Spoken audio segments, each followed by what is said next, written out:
Hello, fourth grade. This is Charlie and the Chocolate Factory, Chapter 18, Down the Chocolate River. I'm reading from the Puffin Book edition, copyright 1964, and the illustration copyright is 1973.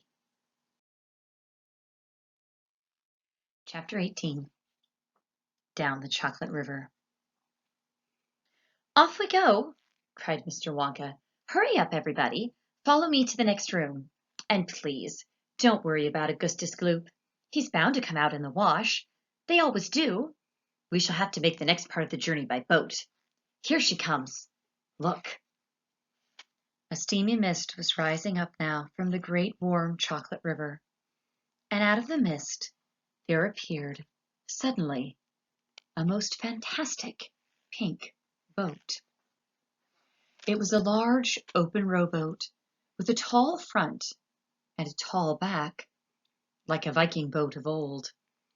And it was of such a shining, sparkling, glistening pink color that the whole thing looked as though it were made of bright pink glass.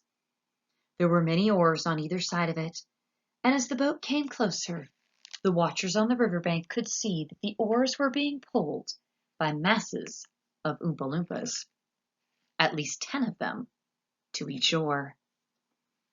"This is my private yacht," cried Mr. Wonka, beaming with pleasure. "I made her by hollowing out an enormous boiled sweet. Isn't she beautiful? See how she comes cutting through the river." The gleaming, pink, boiled sweet boat glided up to the riverbank. 100 Oompa Loompas rested on their oars and stared up at the visitors. Then suddenly, for some reason best known to themselves, they all burst into shrieks of laughter. "What's so funny?" asked Violet Beauregarde. "Oh, don't worry about them," cried Mr. Wonka. "They're always laughing. They think everything is a colossal joke. Now jump into the boat, all of you. Come on, hurry up." As soon as everyone was safely in, the Oompa Loompas pushed the boat away from the bank and began to row swiftly down the river. "Hey there, Mike TV!" shouted Mr. Wonka. "Please do not lick the boat with your tongue. It'll only make it sticky." "Daddy," said Veruca Salt, "I want a boat like this. I want you to buy me a big, pink, boiled sweet boat, exactly like Mr. Wonka's. And I want lots of Oompa Loompas to row me about. And I want a chocolate river. And I want... "She wants a good kick in the pants," whispered Grandpa Joe to Charlie. The old man was sitting in the back of the boat, and little Charlie Bucket was right beside him. Charlie was holding tightly onto his grandfather's bony hand. He was in a whirl of excitement. Everything that he had seen so far, the great chocolate river, the waterfall, the huge sucking pipes, the candy meadows, the Oompa Loompas, the beautiful pink boat, and most of all, Mr. Willy Wonka himself, had been so astonishing that he began to wonder whether there could possibly be any more astonishments left. Where were they going now? What were they going to see? And what in the world was going to happen in the next room? "Isn't it marvelous?" said Grandpa Joe, grinning at Charlie. Charlie nodded and smiled up at the old man. Suddenly, Mr. Wonka, who was sitting on Charlie's other side, reached down into the bottom of the boat, picked up a large mug, dipped it into the river, filled it with chocolate, and handed it to Charlie. "Drink this," he said. "It'll do you good. You look starved to death." Then Mr. Wonka filled a second mug and gave it to Grandpa Joe.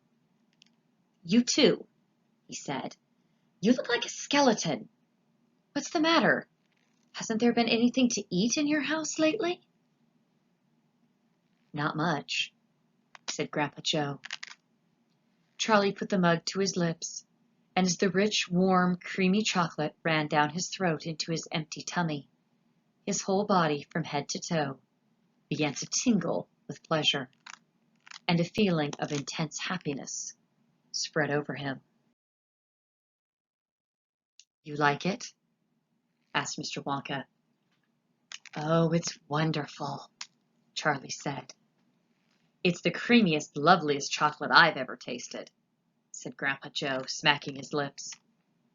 "That's because it's mixed by waterfall," Mr. Wonka told him.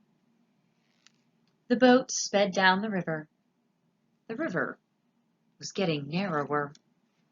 There was some kind of dark tunnel ahead, a great round tunnel that looked like an enormous pipe, and the river was running right into the tunnel. And so was the boat. "Row on!" shouted Mr. Wonka, jumping up and waving his stick in the air. "Full speed ahead!" And with the Oompa Loompas rowing faster than ever, the boat shot into the pitch-dark tunnel, and all the passengers screamed with excitement.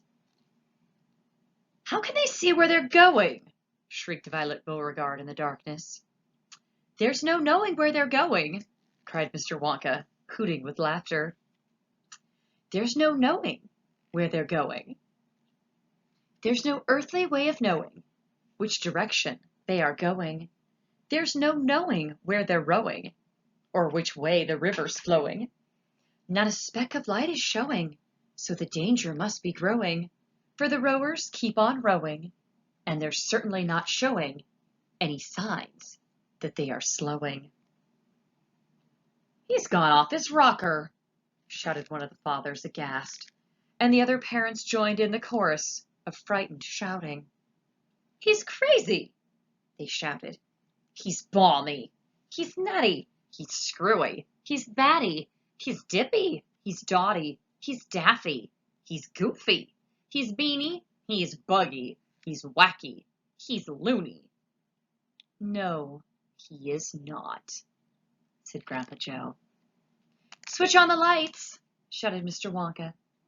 And suddenly on came the lights, and the whole tunnel was brilliantly lit up, and Charlie could see that they were indeed moving inside a gigantic pipe, and the great upward curving walls of the pipe were pure white and spotlessly clean.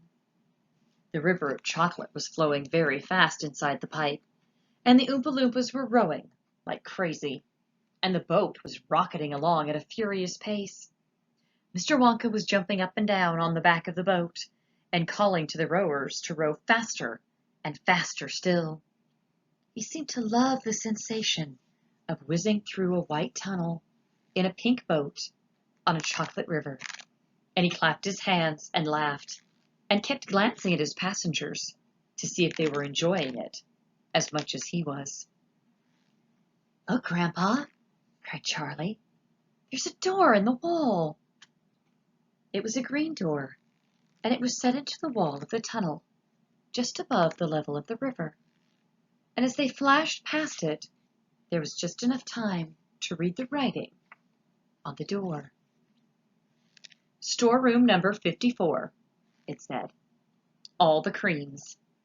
Dairy cream, whipped cream, violet cream, coffee cream, pineapple cream, vanilla cream, and hair cream." "Hair cream!" cried Mike TV. "You don't use hair cream!"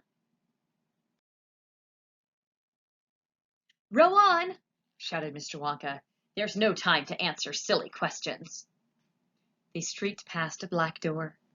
"Storeroom number 71, it said. Whips. All shapes and sizes." "Whips!" cried Veruca Salt. "What on earth do you use whips for?" "For whipping cream, of course," said Mr. Wonka. "How can you whip cream without whips? Whipped cream isn't whipped cream at all unless it's been whipped with whips. Just as a poached egg isn't a poached egg until it's been stolen from the woods in the dead of night. Row on, please." They passed a yellow door on which it said, "Storeroom number 77. All the beans. Cocoa beans, coffee beans, jelly beans, and has-beens. Has-beens! cried Violet Beauregarde. You're one yourself, said Mr. Wonka. There's no time for arguing. Press on, press on. But 5 seconds later, when a bright red door came into sight ahead, he suddenly waved his gold-topped cane in the air and shouted, "Stop the boat!" And that's the end of Chapter 18. Chapter 19 to come. Bye.